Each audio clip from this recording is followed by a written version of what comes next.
আজকে কৌশিকী অমাবস্যা, তো মাসি শাশুড়ির ননদের বাড়ি গেলাম, ওদের বাড়িতে পুজো। তো আমি, স্নেহা, পম্পা যাচ্ছি।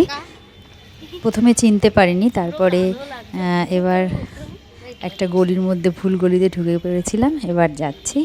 তো বাড়ির মধ্যে এসে পৌঁছালাম। মন্দিরটা এত সুন্দর, রাধা কৃষ্ণ গোপাল এত সুন্দর সাজিয়েছে, দেখে মন ভরে যাবে।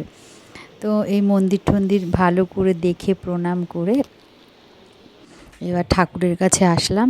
এখানে পুজো হচ্ছে। এই যে মায়ের মুখ খুব সুন্দর, খুব ভাল লাগছে দেখতে। মাকে সাজিয়েছেও।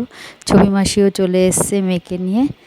তো এবার বাপির সাথে দেখা হয়ে গেল। বাপি এখানকার ক্যাটারিং করছে, তো আমরা একটু বসে খেতে বসে গেলাম।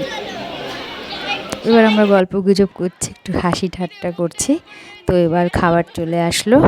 মেনুগুলো খুব ভালো করেছিল। তো এখানে প্রথমে রাধাবল্লভী, তারপরে চানা, আলুর দম, ফ্রাইড রাইস, পনির পাসিন্দা করেছে, পনিরের একটা আইটেম করলো, আর বাটার পনির, লাস্টে চাটনি আর পাঁপড় আর রসগোল্লা। তো আমাদের খাওয়া দাওয়া কমপ্লিট হয়ে গেল। আর লাস্টে আমাদের দিল আইসক্রিম। তো সবাই মিলে আইসক্রিম খেলাম। খেয়ে এবার ঠাকুরের ভোগ দিচ্ছিল, ওখানে একটু বসলাম। বসার পর এবার যার যার বাড়ি ফেরার পালা। ছবি মাসিরাও বাড়ি চলে যাবে, তো আমিও বাড়ি চলে আসব। ভোগটা খুব সুন্দর লাগছে দেখতে, দেখো।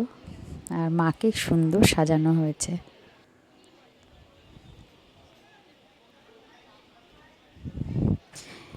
এবার বাড়ি ফেরার পালা, সবাই বাড়ি চলে গেলাম। তো টাটা, গুড নাইট।